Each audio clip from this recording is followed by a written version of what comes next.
আজকে দারুণ ইন্টারেস্টিং ভিডিওটা হতে চলেছে। ভিডিওটার মূল বক্তব্য একটা ফার্স্ট হচ্ছে নিফটি ফিফটি আমরা দেখে নেবো সিচুয়েশন কি রয়েছে, কতটা উপরে উঠতে পারে, কি সিচুয়েশন দাঁড়িয়ে রয়েছে। সেকেন্ড ওয়ান দেখে নেবো, সেটা হচ্ছে একটা খুব সুন্দর কোম্পানিকে দেখবো, সেই কোম্পানিটার পার্টিকুলার ফান্ডামেন্টাল দেখবো, তার টেকনিক্যালটা দেখে নেবো, সেই কোম্পানিটার সিচুয়েশন কোথায় দাঁড়িয়ে রয়েছে সেটা একটু দেখে নেবো। ফ্যান্টাস্টিক এই ভিডিওটা আসার আগে প্রথম কথা বলা, সেটা no buy or sell recommendation, this video is only for technical, this video is only for educational purpose, no buy or sell recommendation. এই ধরনের কোম্পানি বা এই সিচুয়েশন শুধুমাত্র আমরা যেটা বোঝাচ্ছি, সেটা শেখাচ্ছি, সেটা হচ্ছে কিন্তু ফান্ডামেন্টালটা বোঝাচ্ছি, টেকনিক্যালটা বোঝাচ্ছি, যে জিনিসগুলো শিখে বুঝে তোমরা নিজেরা নিজেরা কিন্তু এগিয়ে যেতে পারবে, সেটা সবচেয়ে গুরুত্বপূর্ণ বিষয়। তো আসা যাক। নমস্কার বন্ধুরা, সবাই স্বাগত জানাচ্ছি বেস্ট ইনভেস্টর গ্রুপ পক্ষ থেকে। আমি সৌম্য। খুব ইন্টারেস্টিং আজকের ভিডিওটা, আমরা বেশ কিছু জিনিস শিখতে যাব, এবং প্রথম হচ্ছে নিফটির জায়গা দেখবো, তারপরে একটা স্পেশাল স্টককে নিয়ে আলোচনা করবো, স্টকটার ফান্ডামেন্টাল সিচুয়েশন কি, তার টেকনিক্যাল কি কি সিচুয়েশন দাঁড়িয়ে রয়েছে কোম্পানিটা। খুব ইন্টারেস্টিং হতে চলেছে ভিডিওটা।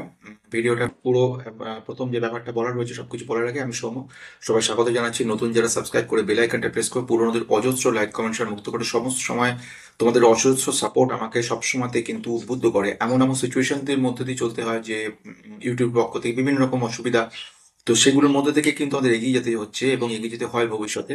তো আজকে আসা যাক ইন্টারেস্টিং ভিডিওর পয়েন্টের দিকে। প্রথম জায়গায় যাবো, সেটা হচ্ছে নিফটি ফিফটি।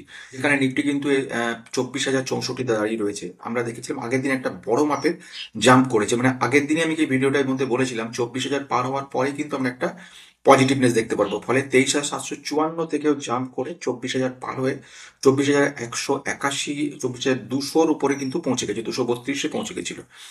তারপরে থেকে আজকে দেখলাম কিন্তু এটা আবার নেগেটিভ সাইড ব্যাক করতে শুরু করলো, মানে এটাকে বলছে বিয়াররা। একটা হচ্ছে গ্রিন কালার, সেটা হচ্ছে বুলরা টেনে তুলেছিল, বিয়াররা কি করেছে, আবার টেনে ওটাকে নামানোর চেষ্টা করছে।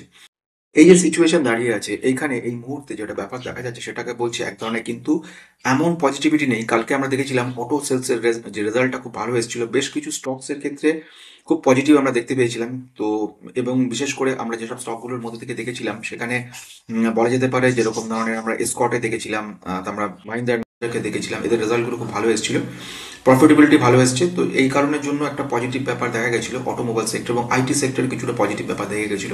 কিন্তু আজকে যেটা হয়, এগুলোকে বলা হয় ডেড ক্যাট বাউন্স, অর্থাৎ এমন সিচুয়েশন কিছু নয়, কিন্তু টেম্পোরারি একটা ছোট করে জাম্প করা বোঝায়। এইগুলো কোনোটাই কিন্তু এখনো পর্যন্ত পজিটিভ ব্যাপার কিছু বোঝা যাচ্ছে না, একটা ফ্ল্যাট ওয়ে মুভমেন্ট করছে। আমরা ফেব্রুয়ারির পর থেকে কিন্তু এর মধ্যে একটা ব্যাপার বুঝতে পারবো। কিন্তু এর মধ্যে যে ইন্টারেস্টিং যে ভিডিওটা কথা বলবো, এই স্টকটা নিয়ে কথা বলতে চলেছি। স্টকটা খুব ইন্টারেস্টিং স্টকস, এটা কিন্তু ইঞ্জিনিয়ারিং এর উপর কাজকর্মগুলো করে, ইঞ্জিনিয়ারিং প্রকিউরমেন্টের উপর কাজকর্মগুলো করে, অটোমোবাইল সেক্টরে কাজ করছে, ইলেকট্রনিক ভেহিকলস এর উপর কাজ করছে, এবং স্টকটা কিন্তু আস্তে আস্তে মুভমেন্ট করছে ইন্টারেস্টিং ওয়েতে। আমরা যাব সেই কোম্পানিটার দিকে। কোম্পানিটা খুব ইন্টারেস্টিং কোম্পানি, এবং কোম্পানিটা বহু বছর ধরে কাজ করে চলেছে ইন্টারেস্টিং ওয়েতে। এবং সবচেয়ে বড় আরেকটা মজার ব্যাপার হচ্ছে কোম্পানিটার ক্ষেত্রে, কোম্পানিটা কিন্তু ফান্ডামেন্টালি খুব স্ট্রং রয়েছে, এবং অথচ পি কিন্তু এর বেশি। আমরা প্রাইস টু আর্নিং রেশিও নিয়ে আগেও অনেকবার বলেছিলাম, মেম্বারশিপ নিয়ে দেখতে পারতে। এখন আপাতত মেম্বারশিপটা বন্ধ রয়েছে। তো মেম্বারশিপ বন্ধ থাকাটাকে যাতে আটকে না যায়, সে কারণের জন্য পেন ড্রাইভের ব্যবস্থা আমি কিছু করেছি। বেশ কয়েকজন অলরেডি দিয়েছো, তাদেরকে পাঠানো শুরু হয়ে গেছে প্রসেসটা।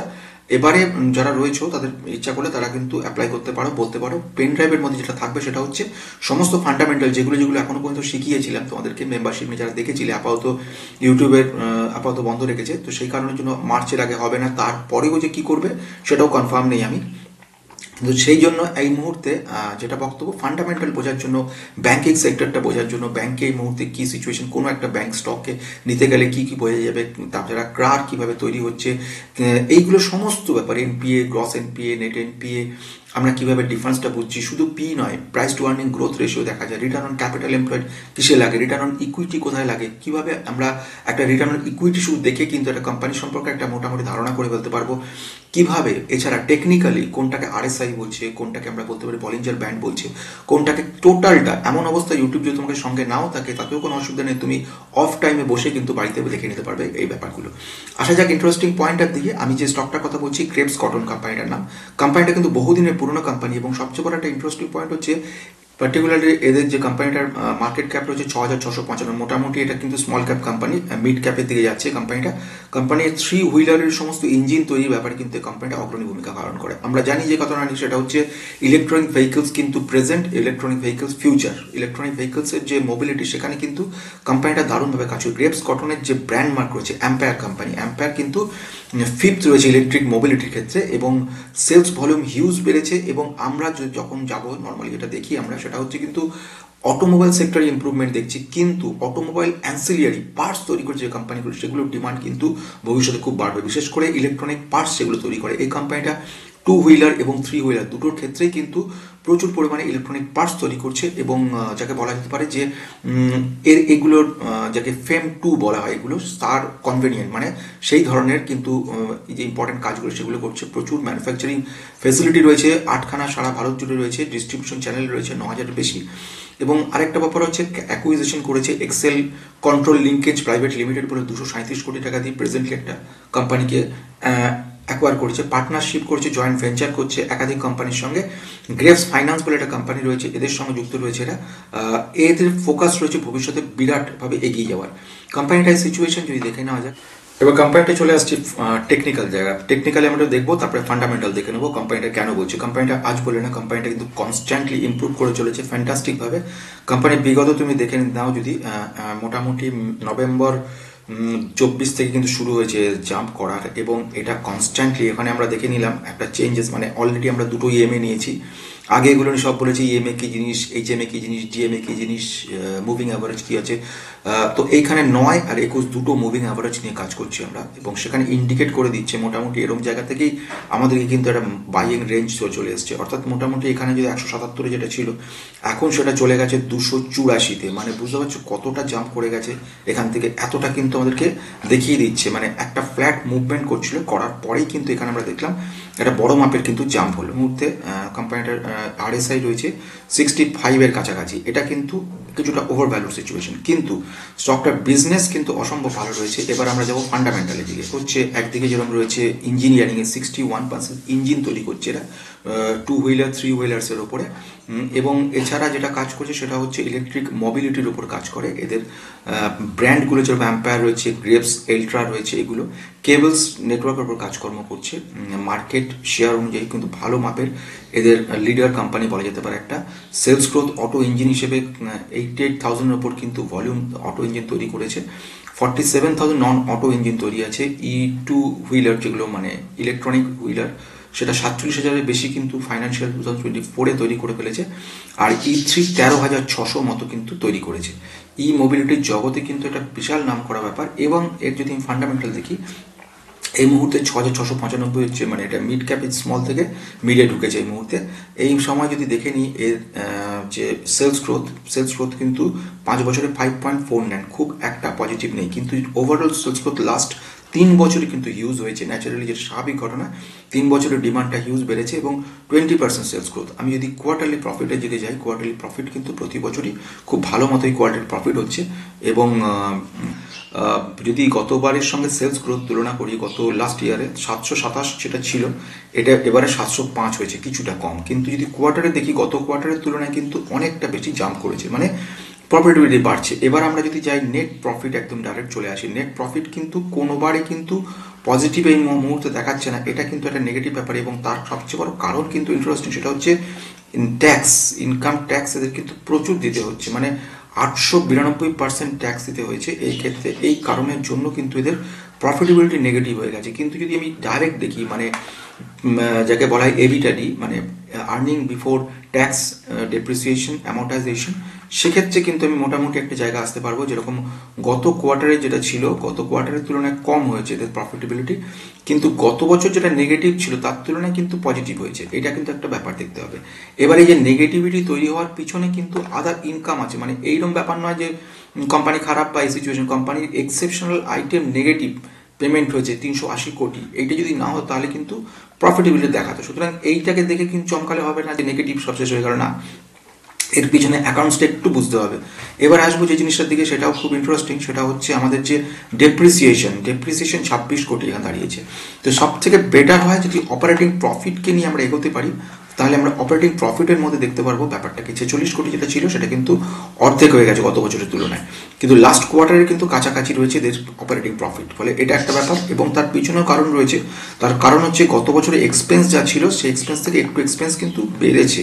681 কোটি মতো যে এক্সপেন্স ছিল সেটা কিন্তু 682 কোটি হয়েছে এবারে। আর সেলস গ্রোথ অবশ্যই কিছুটা কমেছে, সেই কারণের জন্য কিন্তু আমরা দেখতে পাচ্ছি গত বছরের তুলনায় কিন্তু এবারে আমাদের প্রফিটেবিলিটি অনেকটা কম। লাস্ট কোয়ার্টারে যদি দেখি সেখানে সেলস কম ছিল এবং এক্সপেন্সেস ভালো মাত্রায় ছিল, সেই তুলনামূলকভাবে এবারে এক্সপেন্স গত কোয়ার্টারের থেকে অনেকটা বেশি হয়েছে।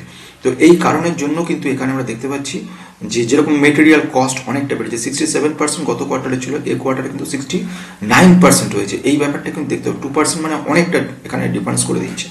ফলে এই জন্য আমাদের কিন্তু কস্টটা বেড়ে গেছে, এমপ্লয়ি কস্ট বাড়েনি কিন্তু মেটেরিয়াল কস্টটা বেশি হয়েছে, এই কারণের জন্য আমরা দেখতে পাচ্ছি। সুতরাং নেট প্রফিট দেখে যে কেউ চমকে যাওয়ার পরে, কিন্তু এরকম ধরনের ঘটনা কখনোই তোমরা দেখেই এটাকে কিছু মনে করবে না যে এটা খারাপ হয়ে গেল। আমি চলে আসছি ক্যাশ ফ্লোর দিকে। ক্যাশ ফ্লো সবসময় নজর দেওয়া উচিত।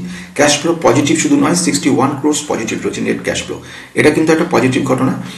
যে কারণের জন্য হচ্ছে সেই ব্যাপারটাও দেখতে হবে। ওখানে তুমি ব্যালেন্স শিটের নেট প্রফিট কম হলো বলে খারাপ ভাবলে কিন্তু এখানে চলবে না, কারণ এখানে যে পজিটিভ ব্যাপারগুলো রয়েছে, ফিক্সড অ্যাসেট 159 কোটি টাকার মতো কিন্তু এরা বিক্রি করেছে, মানে কিনেছে ফিক্সড অ্যাসেট। ফলে এইসব প্ল্যান্ট, মেশিনারি, ফার্নিচার, ফিক্সচার, এই সমস্ত কিছুর জন্য কিন্তু মোটামুটি প্রায় 160 কোটি খরচা হয়ে গেছে। এটাই গিয়ে আলটিমেটলি গিয়ে একটা প্রবলেম পড়েছে। আর একটা বড় কথা সেটা হচ্ছে অ্যাকুইজিশন অফ কোম্পানি। এইট করলে কিন্তু গুরুত্ব দেবে পয়েন্টগুলোর দিকে। অ্যাকুইজিশন কোম্পানি মানে তুমি নতুন একটা কোম্পানিকে যখন নিয়ে নিচ্ছ তখন তার জন্য তো একটা বড় খরচ তোমার হচ্ছে, প্রায় 239 কোটি টাকা খরচ হচ্ছে। এই খরচ কিন্তু কোনোবার হয়নি, এইগুলোকে কিন্তু মাথায় রাখবে। তো এইগুলোর জন্য কিন্তু একটা ইম্প্যাক্ট পড়ে গেছিল। আমরা গত বছরে দেখেছিলাম, লাস্ট বারে দেখেছিলাম আমরা, সেখানেও আমরা দেখতে পেয়েছিলাম প্রফিটেবিলিটি কমেছিল। কিন্তু যদি শুধুমাত্র নেট প্রফিট দেখলাম, সেখানে নেগেটিভ দেখলাম, ব্যাস সঙ্গে সঙ্গে ভেবে নিলাম যে সব শেষ বা এর মানে খারাপ বলে বিক্রি করলাম, চরম ভুল হবে এই ধরনের কাজগুলো। যারা যারা সেই সময় যারা করেছিলে, মানে গত বছরে যারা এই সিচুয়েশনে পড়েছিলে, মানে ফেলে দিয়ে বেঁচে বেরিয়ে গেছিলে, তাদের হাল এখন বুঝতে পারছো।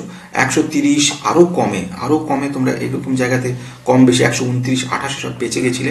এখন সেগুলো কোথায় চলে এসছে? 282, 283, ডবলের বেশি হয়ে গেছে।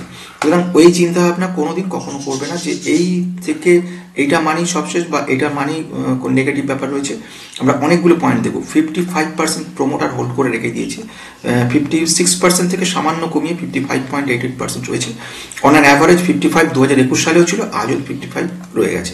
আচ্ছা, এফআইআই সামান্য পরিমাণে সেল করেছে, ডিআইআই কিছুটা বাই করেছে, কিনেছে, আর রিটেলাররাও কিছু পরিমাণে কিনেছে। এবারে ইনস্টিটিউশনাল প্রমোটার মিলিয়ে যেন তোমার পাবলিকের বা রিটেলার থেকে বেশি হয়, এটা একটা জেনারেল থাম রুল।